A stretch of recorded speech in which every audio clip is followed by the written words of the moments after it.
Kevin, in February, we graded Triple H 6 months into his tenure as the Chief Content Officer, the head of WWE Creative.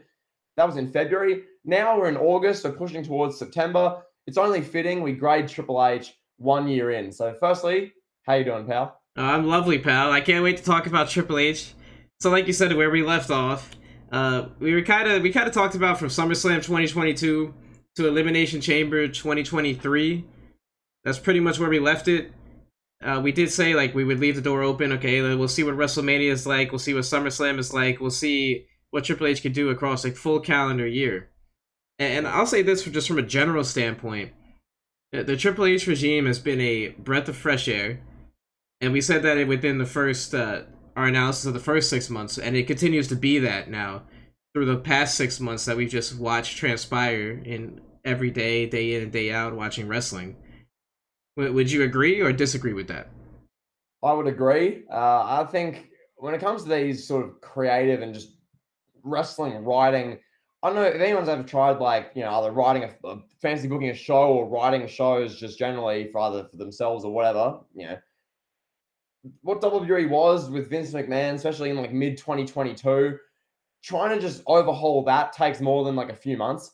So really the first 6 months of Triple H, we saw glimpses, we saw signs, we saw some really good stories there. Really the Sami Zayn bloodline thing really unfolded. And we saw a number of other things with Triple H was starting to put his fingerprints on the show, but it still wasn't fully a Triple H show. Now I feel like a year in, Kevin, we can say Triple H has his like entire fingerprints. Paul Levesque's DNA is all over this WWE product. We see Monday nights, Friday nights, PLEs on the Saturdays, pal. This is a Triple H product. I no longer watch a Raw, watch a SmackDown, watch clips and think Vincent Kennedy McMahon has any involvement in this. I never think that now. No matter what is on the screen, I never think Vince is involved. I think that's it. If you still think Vince is involved in any way, you know nothing about what's going on. He clearly is not. And just because if you don't like a segment, it's not a Vince McMahon segment, it just means you didn't like what Triple H gave you. So, yeah, this is clearly a Triple H product. I like that. I think it's more beneficial for the quality of the show. And I think generally, to start us off, I think it's been a big tick. I think we can objectively say, pal, 1 year in, it's been a big tick. Yeah, absolutely. So I'll propose this question to you. I want to take this down the direction of talking about WrestleMania 39.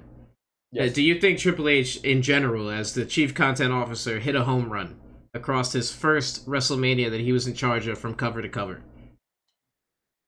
Yes. I'll just sort of regurgitate a bit of what I was saying at the time because I haven't watched WrestleMania back like 3 times since. I'm just going to go off what we were saying at the time, our sort of main takeaways from our review and our discussions around WrestleMania time. That WrestleMania felt like the biggest one in, I mean, take your pick, at least 5 years, definitely. Obviously, forget the COVID sort of pandemic-y ones, but really before that, it was felt much more big than 34 or like a 35 or some would say maybe 33. Others, in my opinion, you're thinking like 31, 30. So really, it's like the biggest, most important feeling WrestleMania in about 6 to 10 years, somewhere around there. And to be fair, I'll just interject this. I think WrestleMania 36 would have been big had the pandemic not happened and it played out the way it was. I think 36 would have been big.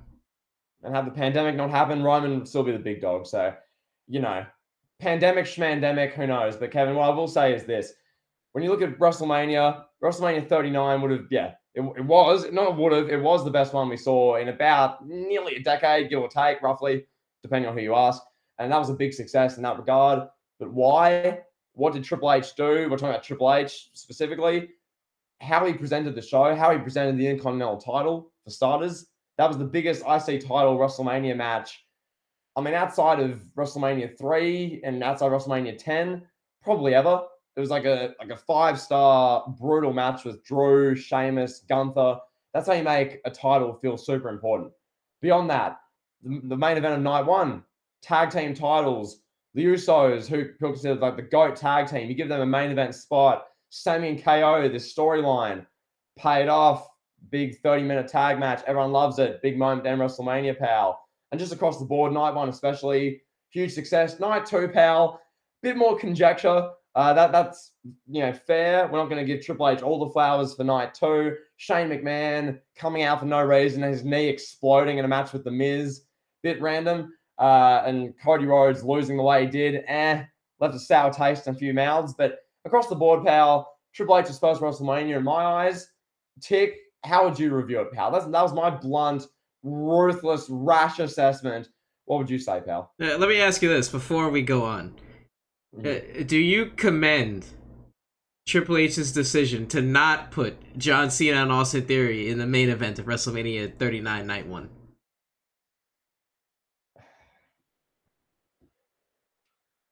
I do, pal. I do. I'll admit that was on my end of Elite Heat. That was the worst take of 2023. I mean, Kevin, you've had some rotters this year, but for me, my worst one of all my rotters would be that take. I've seen a Theory main evented. It will be one of the all-time bad WrestleManias. It'd be reflected on the same way WrestleMania 9 was reflected on. It'd be looked back on as like a Yokozuna, Bret Hart, Hulk Hogan situation. That's how big of a debacle it would have been. If Cena and Theory called an audible 10 minutes in and Theory just won, and in the main event of WrestleMania Night 1, it would have been all-time bad. So, Kevin, yes, I take back that take. That was, once again, as bad as when you said, no current wrestler will get a song with a mainstream artist. It's on that level. Hey, what can I say? Nakamura deserved it, pal. That was a hell of a song. Shout out to Lil Uzi Vert. Hell of a song. Now, I digress. My thoughts on WrestleMania 39 in terms of like Triple H's booking and construction of the show, I thought it was great. Like overall, he had a home run. I think personally he made the right decision in not having Cody beat Roman. I've said that for months and months, and I will continue to stand by that. I know you disagree. Wrong, but we'll carry on. You continue to be wrong, but carry on. Yeah, I know you disagree, and we're not going to debate that. We've debated that enough. We'll save that for another. Save that, but carry on. But that's how great that Cody and Roman are. Is that still months later, you and I are still disagreeing about that, and a legion of fans are still disagreeing on that. And you got Roman fans bullying Cody fans on Twitter and Reddit and at live at shows. It's really just a phenomenon to watch happen. Like, wrestling hasn't been that intriguing from the standpoint of like a heel and babyface dynamic, and I can't even tell you the last time that we had a heel and babyface dynamic the way that we had Roman and Cody. Presumably they're going to run it back at WrestleMania 40. That remains to be seen. But overall, WrestleMania 39 was great. What followed WrestleMania 39 was Backlash in Puerto Rico.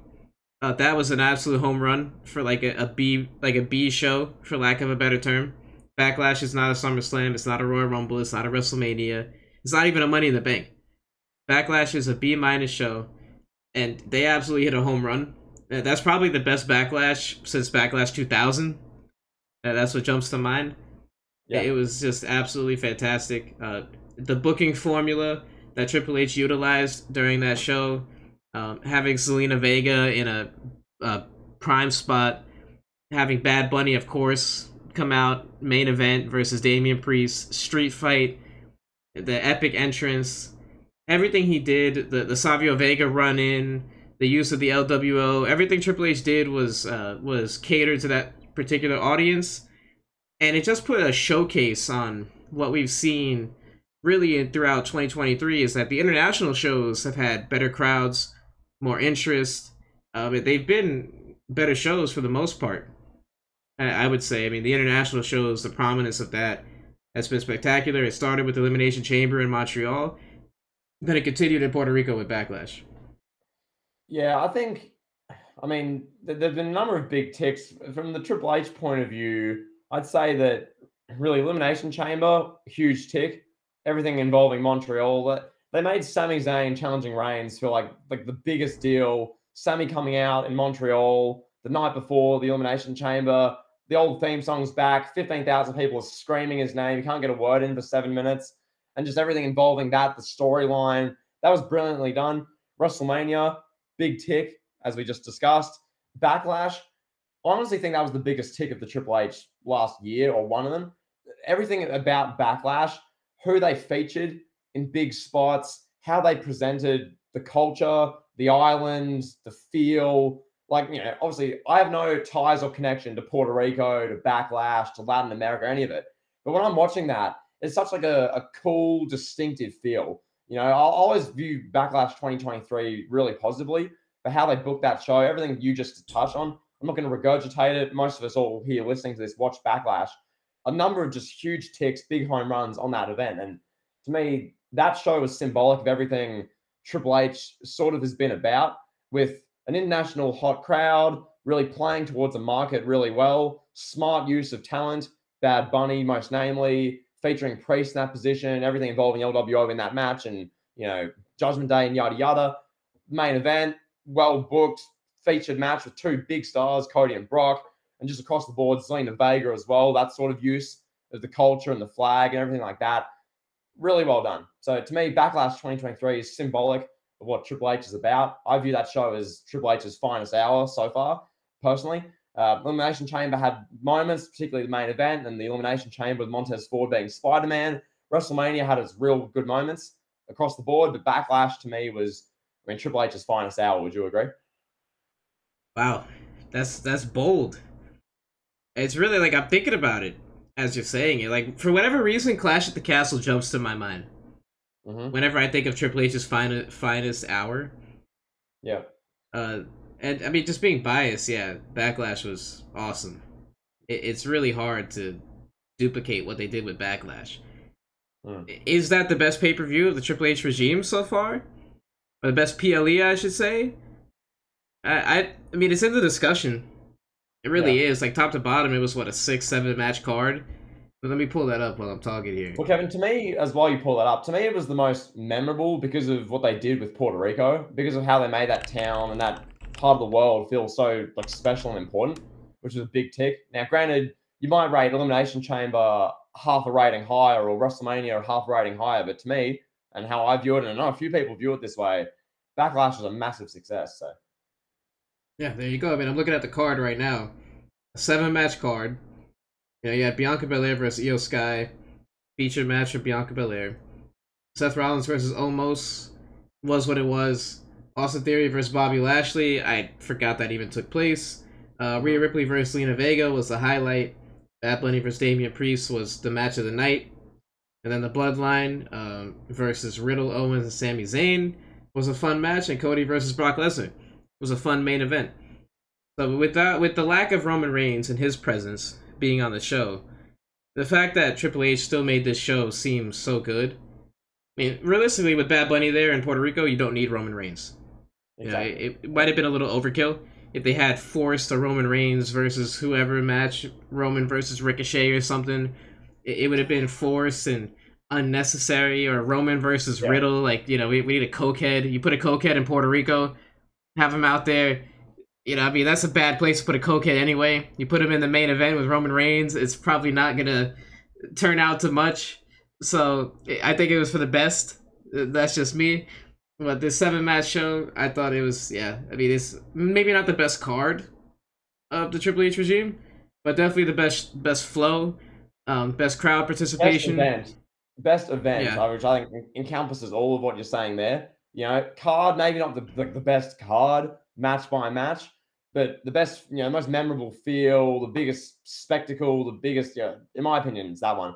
And Kevin, going on from that, another big moment of the Triple H year, and a thing I think is worth discussing, just mentioning, Triple H made the call to have Roman Reigns take a pinfall loss of Money in the Bank. That's another big one. Now, Roman wasn't dethroned per se, and, Cody, yada, yada, we'll park that. But Triple H made the call to have Jey Uso pin Roman Reigns and Money in the Bank. We're only like a month removed from that. I'm not asking for your full, legacy and review of that moment discussion, pal, but I think it's worth touching on. I don't know whether you have any comments on that, but it's a pretty big moment in the Triple H creative regime, having Roman Reigns, the star of the era, the one who's got the 1,000+ day run, have him lose clean in a match. So yeah, no, it definitely is worth touching on. It's interesting enough, just for the fact that Roman lost. We haven't seen Roman lose since Baron Corbin beat him on an episode of SmackDown. Yeah. In 2019, was that the last time Roman lost? TLC 2019, when 7 guys beat up Roman and pinned him. Yeah, there you go. TLC 2019. So to witness him losing was a big deal. And the Money in the Bank show, like the show in Puerto Rico, was a great show because of the international crowd. It was the first pay-per-view in London since Insurrection 02 or something like that, the first PLE. And I thought it was a good show overall too. Money in the Bank is in the running, definitely a top 3, top 4 show of the Triple H regime, in my opinion. Yeah. Just the fact that they were able to get a good good Money in the Bank matches help keep that concept going. Damian Priest has Mm. been a good holder of Money in the Bank. Io Sky was good, and she cashed in her opportunity already. You know, there was some instances like ups and downs in that card, like Seth Rollins versus Fergal and Gunther versus Matt Riddle. Like I don't even know why that took that. That's like a I don't know. It's a misuse of Gunther, but that's neither here nor there. Yep. But overall, yeah, you're watching Roman Reigns and you're watching him lose. That's a big call to make for somebody like Triple H. You know, that Triple H sit down and say, "Hey, we're gonna have you lose, Roman. Let's make it make sense." Now, the question here to further the discussion is: are they making it make sense? Now, Roman loses, takes the loss to Jey Uso. Then we get the Jey Uso Roman Reigns match at SummerSlam, and now the Usos are feuding, and Roman Reigns is chilling in Cancun. So, is it a waste of having Roman lose? Or what do you think? I don't know. I don't know. Like having Roman lose is such a big thing, and that they've clearly gone with like I guess we'll call it the two separate rubs thing, where you have Reigns lose clean by pinfall to Jey Uso without the titles on the line. So then it probably maybe WrestleMania 40 against Cody, maybe or whoever, when Reigns loses with the titles on the line, it's like two separate things. Of OMG, Roman lost, so you get two out of that instead of one. That makes sense instead of just having one person pin him and win the titles at the same time. So I guess that's sort of the thinking, I'd assume. Yeah. As far as the question you asked there, I mean, I alluded to this myself. It's a month removed. It's hard to gauge. I'm not going to try and make some big call. I don't really believe and look like a clown in 6 months or a year when we do this again. But at the moment, I mean, fair enough. See where it goes. I've been proven not to, trash anything the Bloodline storyline does. Because it turns out they'll end up producing good stuff in a matter of weeks or months. So there's that. Kevin, one thing regarding the Bloodline and Roman Reigns, because of Roman's, I guess, how much he appears and what happened at WrestleMania, another big Triple H move decision, which we need to discuss, is the World Heavyweight Championship. Triple H decided to bring in the World Heavyweight Championship, this secondary championship. Seth Rollins was gifted the title. He beat Styles at Night of Champions and deep in the heart of Jeddah, Saudi Arabia. And he's held the title for a few months ever since. He's feuded with Fergal, feuded with the Judgment Day. Now he's feuding with Nakamura because Nakamura kicked him. So, Kevin, what are your thoughts? Seth Rollins, but more so Triple H, bringing in the World Heavyweight Championship, debuting a new World Championship in his first year.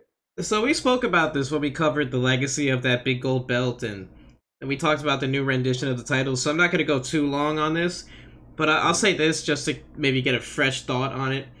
Like, I understand why Triple H did that. I understand why he would want to make a second belt.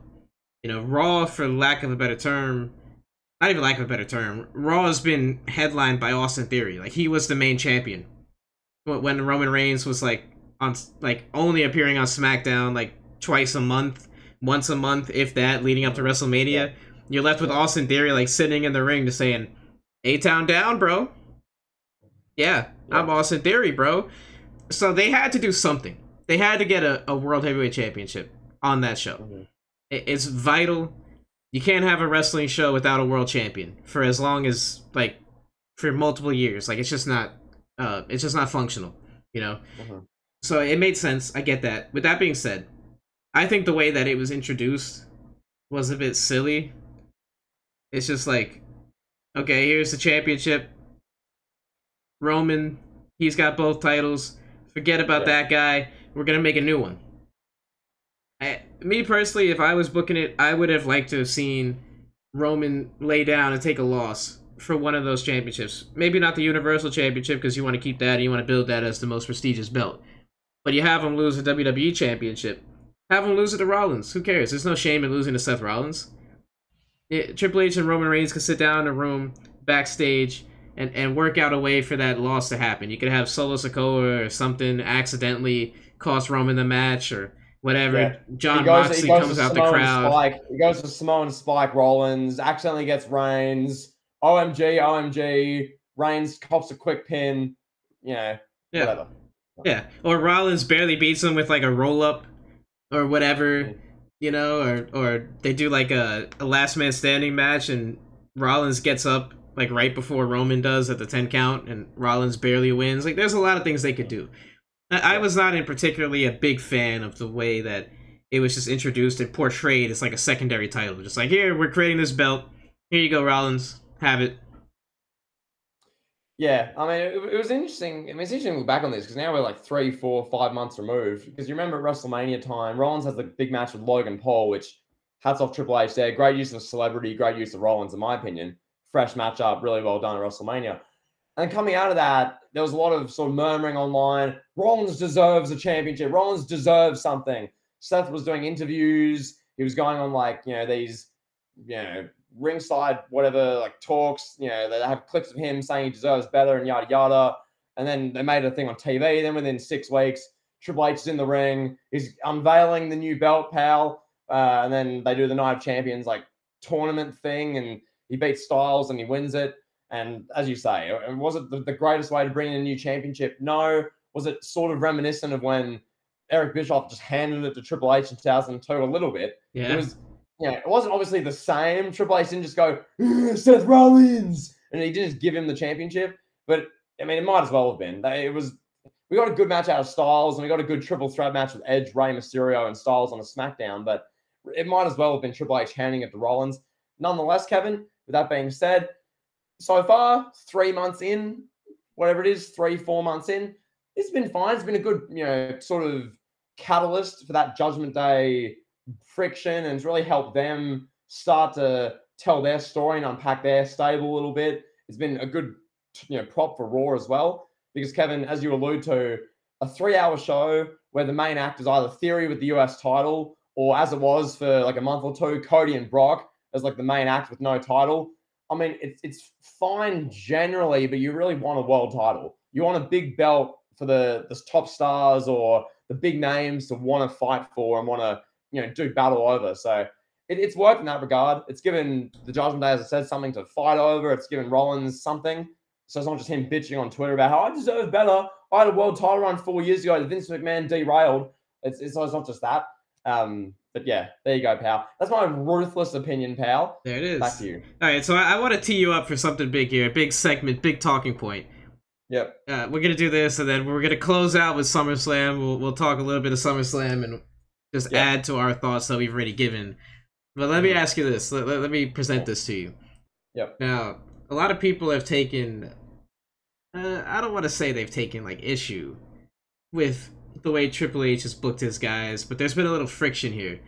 Triple H he's showcased his guys. Guys like Fergie. Guys like Nakamura.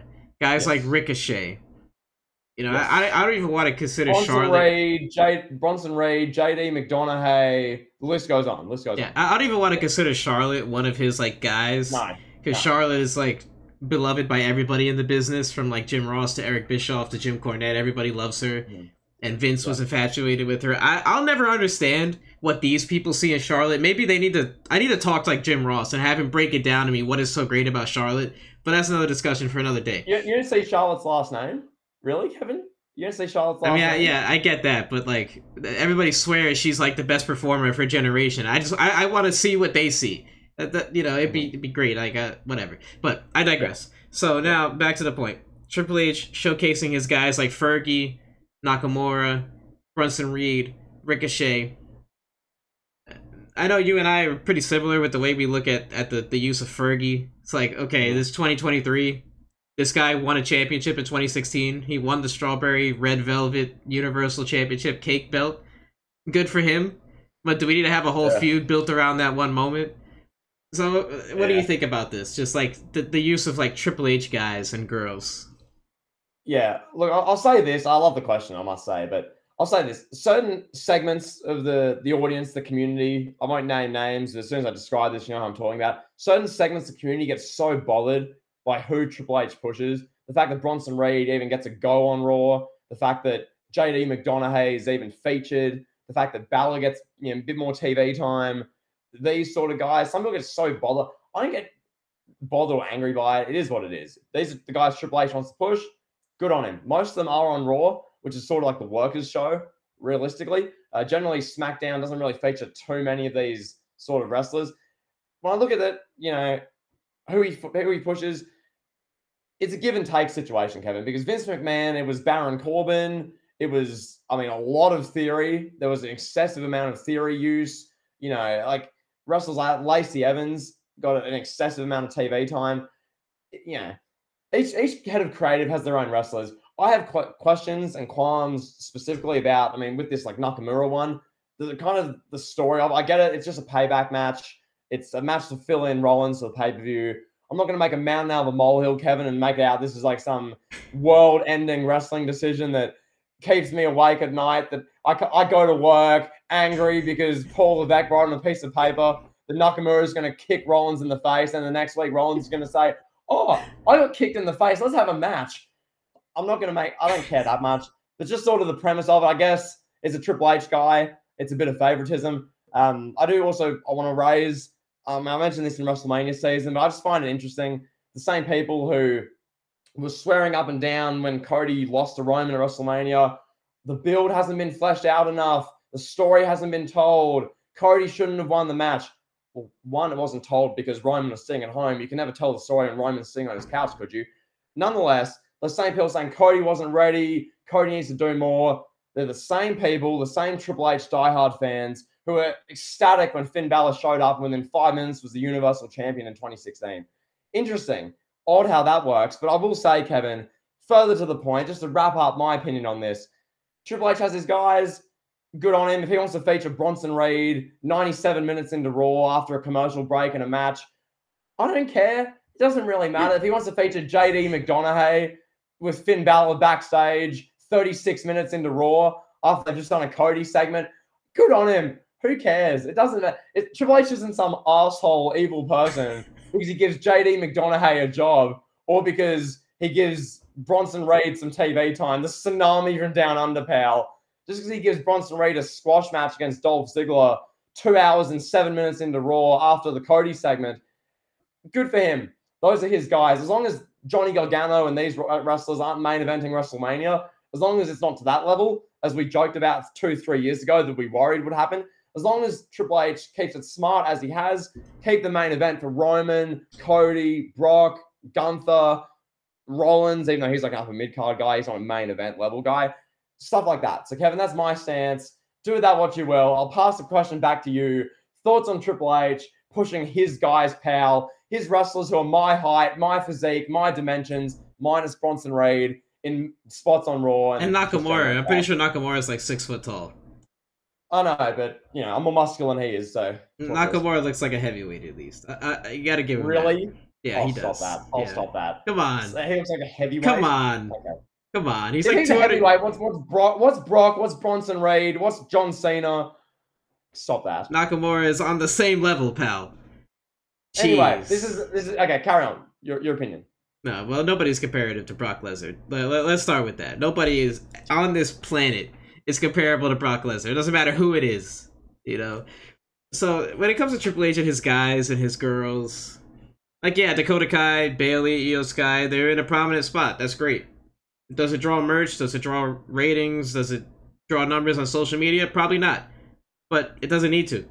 It's just a part of the storyline, a part of the show. It's great. I think what they're doing with Io Sky, Bayley, and Dakota Kai is better than what Vince probably would have done with them. So, there you go. Now, when it comes to Fergie, I have just Fergie fatigue. I'm over it. Mm-hmm. Like, I'm literally over seeing that guy on my TV screen in main event segments. Yeah. If I have to watch another backstage segment with Fergie, I don't know. I just don't know what's going to happen with me. I might go off the rails. I might go a little clinically insane. I really don't know. Like, enough of the Fergie. Jesus, we've seen enough of this guy. Are you kidding me? Like, come on. Enough.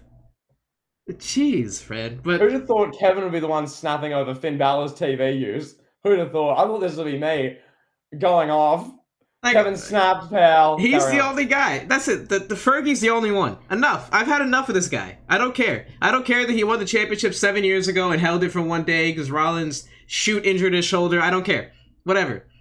Rollins injured him on purpose to get the belt off him, pal. To put it on Kevin Owens. No, who cares? Whatever. Accidents happen. I get it. you know, Rollins makes mistakes. According to Bret Hart, Rollins is one of the most unsafe wrestlers he's ever seen, and he was in the ring with Goldberg. So if Bret Hart says he's unsafe, who am I to tell Bret Hart that he's wrong? I'm just gonna leave that there for everyone. I'm not gonna tell Bret Hart that he's wrong. One of the best technical wrestlers and one of the safest wrestlers of all time. Are you? No, I didn't think so. Now, back to the point ahead. Enough of Fergie. Enough. Please. Can we get just like a 6-month break of Fergie? Enough. Put him on NXT. I don't care. Let him wrestle with Brunson Reed and Carmelo Hayes. I can't with this guy as a main eventer. In following on from that, the Judgment Day has a lot of bright spots. Dirty Dom, your boy. Rhea, Mummy, Australian icon. Damian Priest, once again, your boy. Do you feel like the way how Bella's just presented every time is like Bella backstage? Is that sort of, you know, damaging how you view the Judgment Day? Because they're a great stable, but how much they show Fergal and he gets the priority more often than not. I don't know. To me, I'm like, I'd love to see those three without Fergal for like at least a month. Just let them unfold their character. That Bella, 7 years ago, my shoulder got hurt, fella. Like, no thanks. Yeah, I wouldn't say it damages Judgment Day, but I would like to see Rhea Ripley presented as the leader. Yeah. I think she's the clear leader of the faction. I just, like, she's the women's champion. She's the big star. She's one of the pinnacles of WWE's future. She is the leader, for lack of all intents and purposes. Dominic's the up-and-coming guy. Damian Priest is the muscle. And Fergie is the veteran that holds things together. That's the way I would like to see it presented. Now, I understand why they don't do it that way, because they don't have real depth in the women's division. There's not a lot of opportunities for Rhea Ripley. Not a lot of challengers out there. So I get that. The women's division, I'll touch on this real quick. The women's division is still a weak point of the Triple H regime. It's improved slightly. We've seen improvements based on where it was when he picked it up. But that's still a major point of improvement, I think, and should remain a focal point. But I don't know what they could do with it realistically. They just don't have the same amount of talent in the women's division. It's not a knock on them. They just don't have credible challengers for Rhea Ripley. Like, Rhea Ripley hardly has defended her championship. She hardly has been established. And now her first big opponent is Raquel Rodriguez. I guess. Raquel has a back pal, I guess. Raquel does the lat spread, so I guess that's a match. I don't know. But yeah, I mean, well, now we'll do the women's division, then we'll sort of start to wrap it up now. But when it comes to Triple H and the women's division, yes, when he took over a year and a few months ago, the women's division was Ronda Rousey versus Liv Morgan every pay-per-view. Ugh. I wasn't even watching. It was that bad. Disgusting. I couldn't suffer that. Awful. Terrible. And then on Raw, it was like Bianca Belair being the babyface. I guess sort of the Becky feud was still going on. I don't know, but it was sort of Bianca Belair being like the flag bearer. And SmackDown was literally Ronda versus Liv Morgan every pay-per-view, just beating her up. So from where it was inherited, where it was just like all-time bad, it's now just, it's a stable, okay women's division. Becky and Trish, pretty good stuff. Becky drinks lemonade, pal. They're brawling on Raw. There's that. You know, the Ronda and Shayna thing was what it was. Ronda's now seemingly done, it looks like. Shayna's probably going to have like a 3-year-long women's title run soon. I guess that's where they're going with it. Charlotte Flair is just incredible, pal, I guess.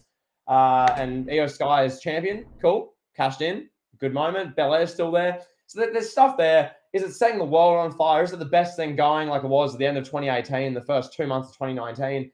No. But, you know, is it not? It's not bad, but it's not great. It's sort of there. So maybe that can be something to work on with Triple H in the next year, 2 years, getting that to, you know, higher heights, you know, better levels. I think one more thing as well for Triple H is just sort of continuing the momentum with certain wrestlers. A guy like Gunther, he now has his distinctive promo style where he stands on the announce table and like yells like he's a general. He's had this dominant IC title run. He has the great matches every other month of pay-per-views. It's just following through, delivering a WrestleMania season, having him face Brock, having him face Rollins for the world title, having him win the Royal Rumble, making him feel like a true main eventer, establishing a guy like that. Drew McIntyre following through with a heel run, not just keeping him stagnant, giving him a heel opportunity, and just keeping generally these wrestlers who have so much potential, so much ability, fresh, interesting, compelling, raising their levels in some case, changing up their persona. that's really the main thing for me to watch for Triple H in the next year. Women's division, how he uses certain wrestlers, making sure his guys, Balor, Gargano, Ciampa, Bronson Reed, McDonough, these types, make sure they stay lower mid card. Wrestlers like Sami Zayn and Owens, as long as they're involved in good stories, I don't mind. But yeah, it just depends. So that's my sort of what I want to see from Triple H, pal. Over to you.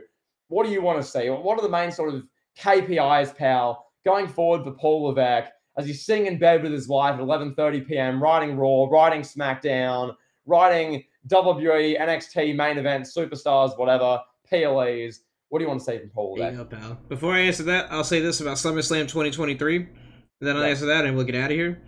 Yep. SummerSlam 2023, I think, was the lowest point of the Triple H regime. I just don't see what a lot of other people saw in that show. It wasn't a good show to me. It was average at best, which is fine. It wasn't a bad show. It wasn't terrible. It wasn't the worst SummerSlam ever. It wasn't SummerSlam 2010, but it was average. Now, I think SummerSlam 2023 is an opportunity for Paul Levesque, Triple H, to make improvements. Now, like, I think he'll look at it maybe and say, okay, maybe we shouldn't have give that triple threat match, the women's triple threat match, 20 minutes. You know, maybe Ronda and Shayna shouldn't have been on the card. You know, now going forward, I think he'll improve on that. I think Payback will be a solid show. I really do. The main thing I want to see going forward is things that make sense being put on PLEs. I want to see good flows. I want to see the Backlash flow for PLEs. I want to see the Elimination Chamber flow. I don't want to see SummerSlam. I don't want to see a match that just kills the momentum. Just point blank halts the momentum of the show. And that can happen. You know, I get it. You got to keep Ronda Rousey happy. She's a high-valued employee making a ton of money. You got to keep her happy. I get that. Now that she's out of the picture, you can kind of avoid that kind of stuff. I want to see a focus put on women. I want to see that. I want to see women's storylines, women characters develop. I want to see that. I'm tired of just seeing, oh, I'm Charlotte Flair. I'm Ric Flair's daughter. I'm a 15-time champion. I'm naturally gifted. Natural selection, pal. I'm over that. Don't want to see that. I want to see less Fergie. I want to see Dominic and Rhea Ripley and Damian Priest be the focal points of Raw. Less Fergie. More focus on the guy that's carrying the Money in the Bank briefcase. More focus on the guy that has a lineage in this business and is the hottest heel in this business right now, behind MJF and Dominic Mysterio. And more focus on who should be the leader of the Judgment Day and Rhea Ripley. I get it. Triple H is infatuated with Fergie's work. He's a great indie wrestler. I get it. But his time has come and passed. We've seen it. We've done it. It's over. You know, Damian Priest is the future. Got to set up that guy to be the WWE champion. Set up that guy to be in a big spot to defend the championship against Bad Bunny. We got to get there. And really, I mean, there's not really much else I could ask for out of Triple H aside from those couple of like tweaks. Really. I think overall, I would say he's been great as Booker of WWE. I would say he's like a solid A minus. It's really not much to complain about, aside from that SummerSlam show, which could have been better, but, you know, it wasn't a bad show by any means. Yeah, and I mean, just one more thing with the SummerSlam flow. Like, as you say, Backlash didn't have that issue, WrestleMania didn't have that issue, Elimination Chamber didn't have that issue, the Rumble didn't have that issue.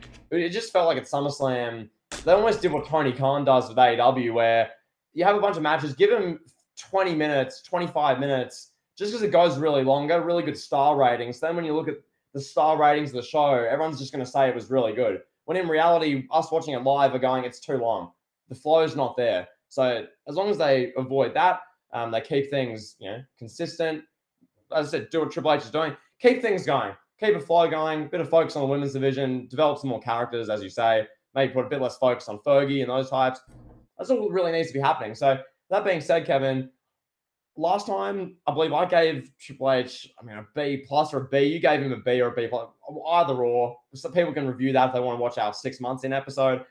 I'll at the moment give him an A minus.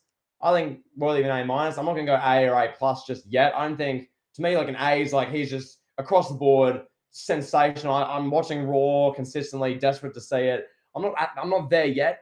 Maybe that's just my personal life commitments. I don't have the time to be like that. Maybe if I had some more time, I'd give him a higher rating. But to me, he's an A minus. He deserves that A letter grade. I don't think he's just, the best thing absolutely ever, but it's done a lot right. There's not a lot of nitpicks we can make. There's not a lot of fair nitpicks. I know some portions of the community, as I discussed earlier, think Triple H is an asshole, nose man, clueless idiot because he puts Bronson Reed on Raw 87 minutes into the show for a squash match, I guess. But if that's your biggest gripe with Triple H, that's not a real gripe. So what we've discussed, I think, Kevin, is fair. Things he can critique, just flow, women's division, some characters, keeping flow going, putting the spotlight on some younger guys as he is doing. So, yeah. And we got to talk about this, too. Yeah. Triple H, under his regime, under his reign, WWE has broken records seemingly every single month. You got merch records being broken at Livegate records being broken. You've got revenue records being broken, ticket sales, PLE interest, social media views, YouTube views. All this stuff is being broken under Triple H, and that's a credit to him. And he's doing great, I think. I mean, that right there, I think just the fact that he's got people caring about wrestling that haven't cared about wrestling in years, and that a lot of that is on the helm of the bloodline, I get that. But it's also just an overall direction from a creative standpoint of not insulting people's intelligence and keeping wrestling fun and making it what it's supposed to be, just fun and giving people what they want to see. And yeah, that's pretty much all I got to say. This has been great. We'll do like a 2-year look at Triple H's regime. We'll see what happens. But for now, we'll get out of here. We'll talk to you guys on the next one.